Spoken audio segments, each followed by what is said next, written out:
Pandian store today episode. பழனிக்கு இது மாதிரி கடை வச்சு தராங்க அவங்களுடைய அண்ணனுங்க அப்படின்ற விஷயத்த சொல்கிறாங்க. என்னம்மா சொல்கிற அம்மா, பழனி இந்த விஷயத்தை பற்றி சொல்லலையா? இல்லைம்மா, இந்த விஷயத்தை பற்றி அவன் எதுவும் சொல்லலைன்றாங்க. ஆமாடி, அவங்களுடைய அண்ணனுங்க இந்த மாதிரி கடை வச்சு தராங்க, நீங்கள் 2 பேரும் இதுக்கு சம்மதம் சொல்லணும் அப்படின்றாங்க.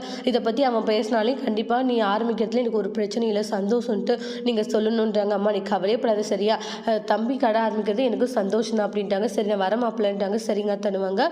கோமதி வீட்டில் அதே யோசிச்சுட்டு ஃபீல் பண்ணிட்டு இருக்காங்க. அப்புறமா சுகன்யா வராங்க, பழனி வராங்க.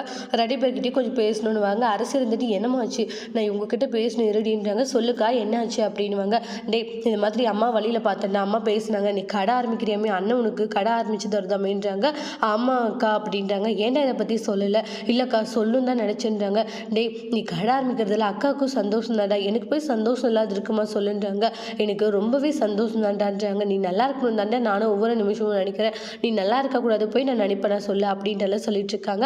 அதனால இனிமேல் எந்த ஒரு விஷயமா இருந்தாலும் தயவு செஞ்சு என்கிட்டயும் சொல்லிட பழனின்றாங்க. சுகன்யா, இங்கே பாரு, இவன் கடை ஆரம்பிக்கிறது எனக்கு ரொம்ப சந்தோஷம், நீங்கள் சந்தோஷமாக இருந்தால் எனக்கு அது போதும் அப்படின்ட்டு சொல்லிட்டு ரொம்ப ஹாப்பியாக இருந்துட்டு இருக்காங்க. இங்கே பாரு, இந்த விஷயம் அவருக்கும் தெரியும், மச்சானுக்கு தெரியுமாக்கா? ஆமாம் தெரியும்டான்றாங்க. அவரும் ரொம்ப சந்தோஷப்பட்டார். இனிமேல் எல்லா விஷயத்தையும் என்கிட்ட ஷேர் பண்ணி கொண்டு போகிறாங்க. அக்கா வருத்தப்பட்டு பேசிட்டு போன மாதிரிலாம் இருக்குது, அப்படியெல்லாம் ஒன்றும் இல்லையே, அவங்க சந்தோஷமாக நார்மலாக தான் சொல்லிட்டு போனாங்க, அதனால பெருசாக நீ அதை பற்றி யோசிக்காதீங்க அப்படின்ற மாதிரி சுகன்யா சொல்லிட்டு இருக்காங்க. ஆனால் அவங்களுடைய அக்கா ரொம்ப வருத்தப்பட்டு பேசிட்டு போன மாதிரி தான் அவங்களுக்கு தோணுது.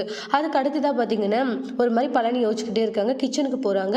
கிச்சனுக்கு போயிட்டு உங்களுக்கு ஏதாச்சும் கவலையாக ஏதாச்சும்? அதெல்லாம் ஒன்றும் இல்லை சுகன்யான்றாங்க. உண்மையிலே என் தம்பிக்கு இது மாதிரி கடை ஓப்பன் பண்ணி தராங்கன்றது எனக்கு சந்தோஷமாக தான் இருக்குது, அதனால் தேவையில்லாமல் நீ எதுவும் யோசிக்காது சரியான்றாங்க. ஏன்னா என் புருஷனுக்கு இப்படி ஒரு கடை ஓப்பன் பண்ணுறாங்கன்றது எனக்கு சந்தோஷமாக இருக்குது, அப்படி ஒரு விஷயம் நடக்கணும்னு தான் நினச்சேன், எனக்கு நடக்குதுன்னு நினைக்கும் போது மனசுக்கு ஒரு மாதிரி சந்தோஷமாக இருக்குது அப்படின்ட்டு சொல்லிட்டு இருக்காங்க. இங்கே பாருமா, ஒரு பொண்டாட்டியாக தான் புருஷன் நல்லா இருக்கணும்னு நினைப்பேன், அதனால் நான் பெருசாக எடுத்துல, நீ கவலைப்படாதுட்டால நிறைய விஷயங்களை பேசிட்டு ரொம்ப ஹாப்பியாக இருந்துட்டு இருக்காங்க. அதுக்கு அடுத்து தான் பார்த்தீங்கன்னா மீனா வீட்டுக்கு போகிறாங்க. செந்தில் இருந்துட்டு வரமாட்டேன்னு நினச்சேன் வந்துட்டேன்றாங்க. லஞ்ச் இந்தாங்கன்றாங்க. உனக்கு நான் வீட்டிலே சாப்பிட்டேன், புருஷனை பற்றி யோசிக்காமல் உன் பாட்டுக்கு சாப்பிட்டல அப்படின்ற மாதிரி சொல்லுவாங்க. பின்ன வேறு என்ன பண்ணுவாங்க, எனக்கு பசிச்சிச்சு நான் சாப்பிட்டேன்ற மாதிரி சொல்லுவாங்க. அதுக்கு அடுத்து தான் சாப்பிடுங்கன்னுவாங்க. மீனா, உனக்கு இங்கே இருக்கிற ஐடியாவே இல்லைல்ல, உங்களுக்கு அவங்க தான் முக்கியம் இல்லை அப்படின்ட்டு நிறைய விஷயங்கள் அவங்க பாட்டுக்கு பேசிட்டு இருப்பாங்க. மீனா எந்திரிக்கிறாங்க. என்னாச்சு, எனக்கு வேலைக்கு டைம் ஆகிடுச்சு, உங்கள்கிட்ட பேசுறதுக்கெல்லாம் எனக்கு நேரம் இல்லை சரியா அப்படின்ற மாதிரி சொல்லுவாங்க. பேசிட்டே இருக்கேன், இஷ்டத்துக்கு கிளம்புற பற்றியா, பின்ன வேறு என்ன பண்ணுவாங்க, எனக்கு நிறைய வேலை இருக்குன்றாங்க. இங்கே பாரு, என்ன இருந்தாலும் நிரந்தரம் நம்மளுக்கு அந்த வீடு தான், உனக்கு இந்த வேலை கிடைச்சப்ப இருந்தால் நீ ரொம்ப மாறிட்டேன்றாங்க. அந்த குடும்பத்தில் இருக்கவங்க நம்மளுக்காக எவ்வளோ பண்ணியிருக்காங்க, அதெல்லாம் நீ யோசிச்சு பார்த்தா நீ இப்படி பேச மாட்டேன்ற மாதிரி சொல்லுவாங்க. இந்த இடத்துல மீனா சொல்கிறதெல்லாம் கேட்டு செந்திலுக்கு பயங்கர கோவம் வருது. மீனா பாட்டுக்கு பேசிட்டு போயிடுவாங்க.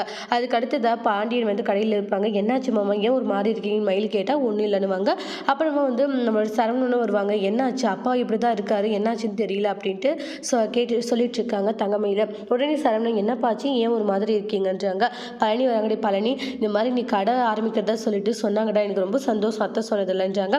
மாமா கடை ஓப்பன் பண்ண போறாரா? ஆமாடா, அவங்க அண்ணனுங்க ஓப்பன் பண்ணுறாங்களா, நீ சந்தோஷம்டா, எந்த உதவினாலும் என்கிட்ட கேளுன்றாங்க. எல்லாருமே வாழ்த்து சொல்லிட்டு ரொம்ப ஹாப்பியாக இருக்காங்க. அதோட இந்த எபிசோட் முடிச்சிருக்காங்க. தேங்க்யூ.